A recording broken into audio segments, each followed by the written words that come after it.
Underdog Collectibles is an online shop run by collectors and for collectors. Join them every Sunday, Tuesday, and Thursday night as they break new products, talk sports, and hopefully you'll pull a great hit to add to your collection. This week they'll be breaking Topps Chrome Baseball, Chronicles Basketball, and Gold Standard Football. Check them out at www.udogcollect.com and tell them WaxPackHero sent you. Remember, always bet on the underdog.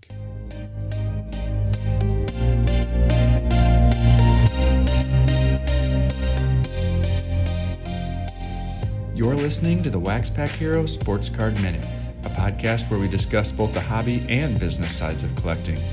I'm your host, Mike Summer, and I want to help you buy, sell, and trade your way into a collection you'll love.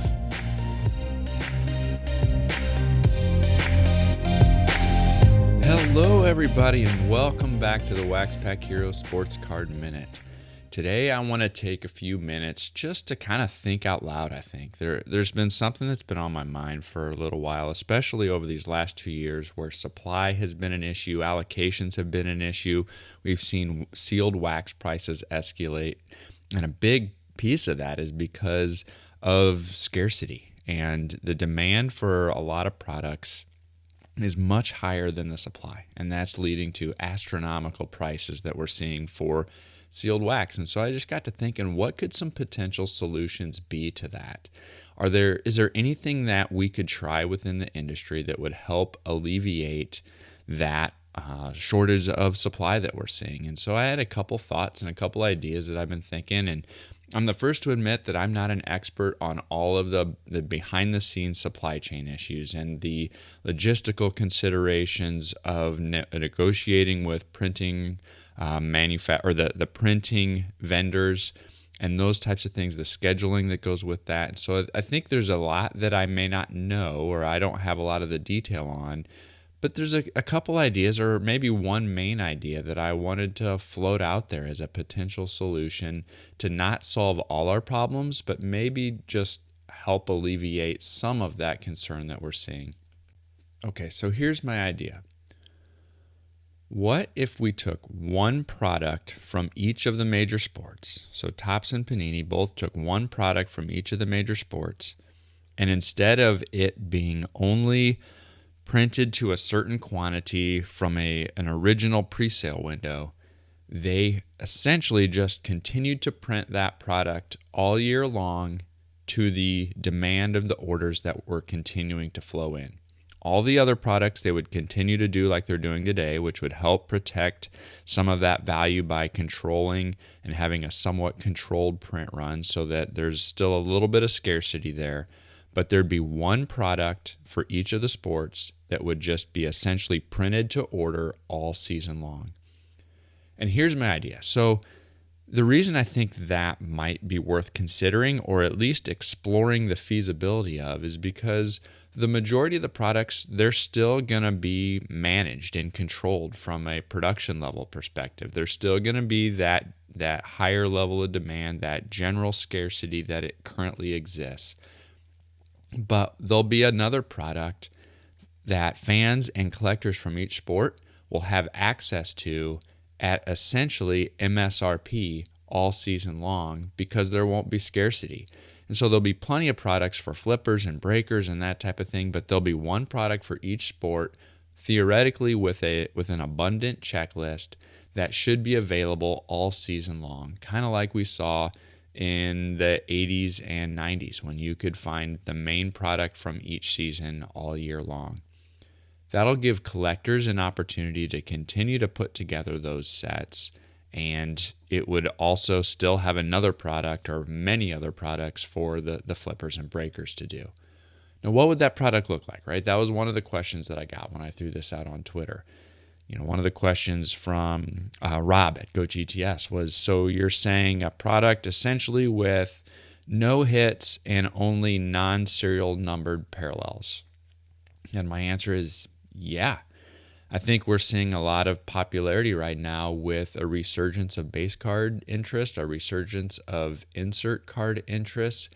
And you hear a lot of people say that the autos and relics are getting stale, or what good is an auto if it's just some third tier rookie prospect that's a relief pitcher or whatever. A lot of people could care less about that and would rather get a base or insert card of their favorite player.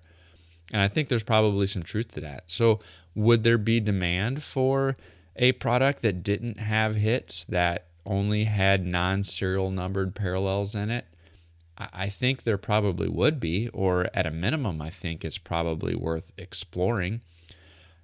In my mind, flagship would be a great, like flagship tops would be a great example for something that you could do this with.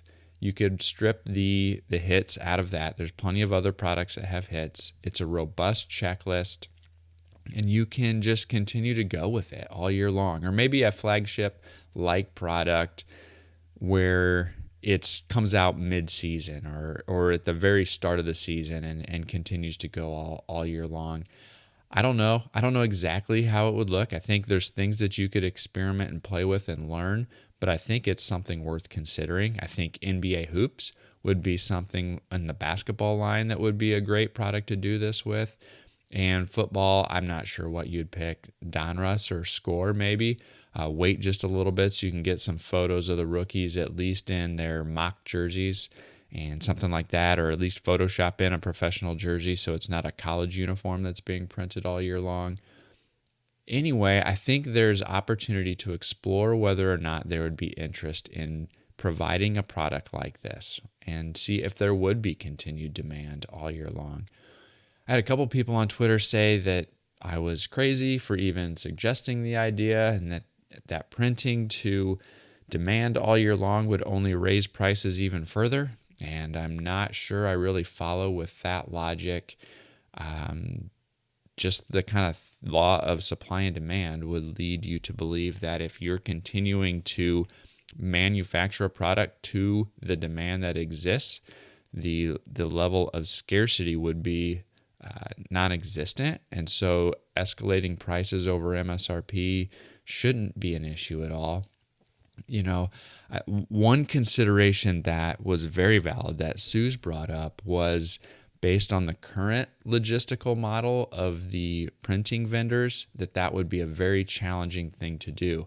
That between all of the manufacturers using those printing vendors, that there is scheduling issues that come into play, and those presses aren't necessarily available to keep using or to keep being used for an existing product that's already been out for a while, that they need to move on from one product to another. And I think that's a very fair point and a very valid point, especially if you look at it from the way things currently are today. But I guess my suggestion was more in that hypothetical future state type of thing.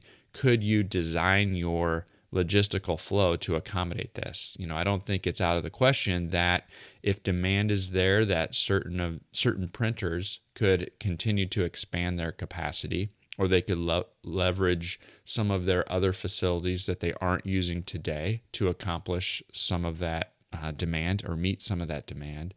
And I think the other alternative that is not out of the question is that manufacturers could explore utilizing other printing vendors or expanding the partnerships that they have to be able to accommodate a product like this. And so I don't want us to limit our consideration or our brainstorming or just thinking outside the box. I don't want to limit that to just the way things are today with the current logistical workflows. I want to just think through what could be. Could there be a possibility for this? Could this both protect the values of the vast majority of the products by limiting supply, as well as potentially boosting the overall sales for the manufacturers, because there's going to be a product that they're going to continue to print all season long? I don't know the answer, but it's something that I think is worth exploring. I think it's an interesting topic. I think there's a lot of thoughts that can come down on both sides of this. And I think it'd be interesting to even see how you would even go about exploring it without opening up a manufacturer or a printer to undue financial risk. I, for one, would love to see a manufacturer try it. Again, I'm not talking about shifting all production of all products to this type of model. I'm talking about one product from each sport just to see what happens. And it'll really give collectors an opportunity to put their money where their mouth is. They talk about wanting more of these products at more affordable prices, and if one is made available, will it be popular? Will it be successful? Some people will argue that we kind of have that with opening day. We kind of have that with Big League. And maybe there's a little bit of truth to that, but I don't know that those are products that are quite to the same level as something like a Flagship or something like a Hoops or a Donruss and Score football. You could potentially expand that. And so I don't know. I'd be curious in seeing what that might look like. What do you guys think? What are your thoughts? I'd love to hear your takes on this. Or are there things about the general outline that I laid out that you would tweak a little bit, or that you would modify, or you would enhance a little bit to make it a little more clear, or maybe meet in the middle someplace? I would love to hear what your thoughts are. My hope is that we can come up with some good ideas, and maybe the manufacturers, Topps and Panini, would listen to some of that or take that as an idea and be able to run with it with the full range of knowledge that they've got of all of the behind-the-scenes inner workings. Maybe they would reach out to us and ask even more for some guidance on what we might like. I don't know, but I'd love to hear what you think about my idea. Do you think there's any merit? Do you think I'm completely out in left field and I'm crazy to even suggest it? I'd love to hear it. Let me know what you think. Also, don't forget to check out StarStock.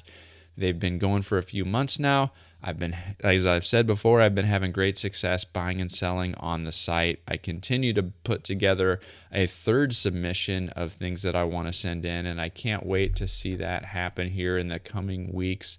Check them out at starstock.com. Don't forget to check out the Hobby Hotline every Saturday morning and Monday evening, where we get to talk about whatever hobby topics are on your mind, and there's plenty to talk about right now with multiple products coming out every day, some of those being great products that people are loving to collect, some of them having quality control issues, and some people just getting kind of tired of paying escalating prices for those. So there's plenty to talk about on the Hobby Hotline. We'd love to hear your thoughts. Well, that's all I've got for you today. I'll catch you next time.